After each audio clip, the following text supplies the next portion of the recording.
I begin, I want to say a very simple quote that was said by a 19th century essayist named Rudolph Waldo. America is another name for opportunity, and I wholeheartedly believe that. See, every American has the right, and if you're not American, even a person on this earth has a right to be happy, to seek happiness and see their full potential. But how can you do that if you're not even sure if you're covered by your government? How can you even put your best foot forward if you're not even sure that if you need help from the healthcare system, you receive it in a timely manner? That's the very important part. Because if we're just talking about, oh, just give to everyone else, that'd be easy fix. But in a timely manner, that's in terms of life or death situation.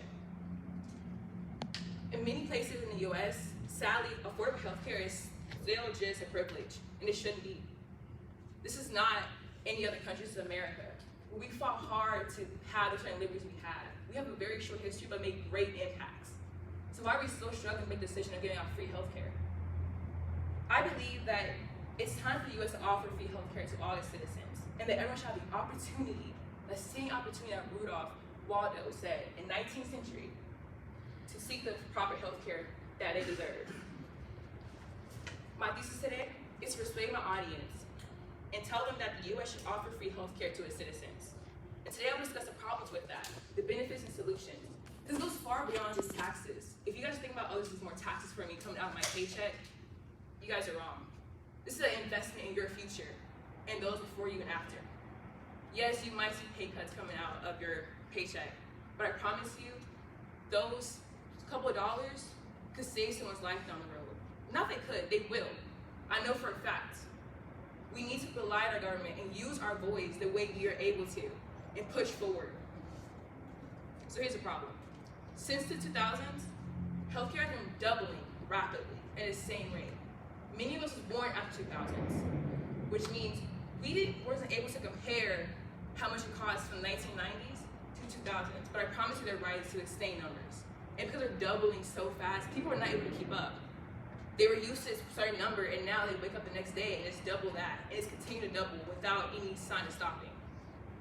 Many Americans, they can't afford to even think about insurance without possibly going into insurance ruin.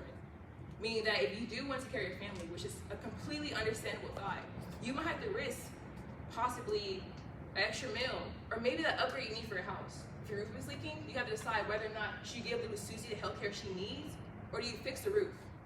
That shouldn't be an option at all.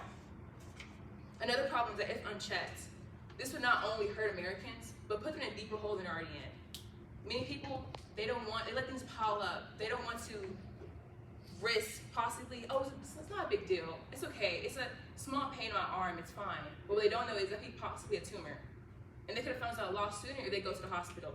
Or a small, simple headache. These are things that left unchecked can pile up in your healthcare. All this is stated by Dr. Smith in Rising Costs in his Journal of Medicine that was written in 2019. In 2019, a doctor knew this was a problem. We're in 2023 and we're still talking about it. This is before COVID hit its height.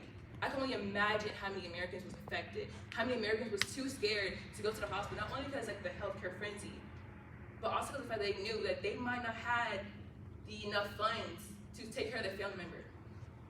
COVID hit all of us very hard, but I want to say what hit people harder was those who could not afford to get the proper health care they needed, to get the quick checkup, because many people rely on the emergency room as care. And while that's a great system, I'm very grateful that we do have it, they only take emergencies. Not if your kid has a small cold, they might not get seen until like 8 hours later. And it's a sad fact that many Americans have to make a tough decision between comfort and sustainability. So we just discussed the problem to healthcare and the lack of affordability. Now let's discuss the solution of offering free healthcare. So the solution is plain and simple: Medicare for all. Like I stated earlier, it might increase some taxes, but I promise you, like I said, it's an investment into your future. America's all about taking chances, so why not take a chance on yourself, on those around you, and those you care about? You have the opportunity to impact people's lives in a great way. Why not start with a simple donate some money in a way? Think of it as that. It's not taxes, but an investment on others around you, on your fellow Americans. The insurance profits, we know about how insurance, they want to make money. It's all a business, we understand that. But if we give some of that power over to the government, if we allow the government to set a price baseline, We don't have to worry about certain insurance companies coming for those who are not the most knowledgeable in business.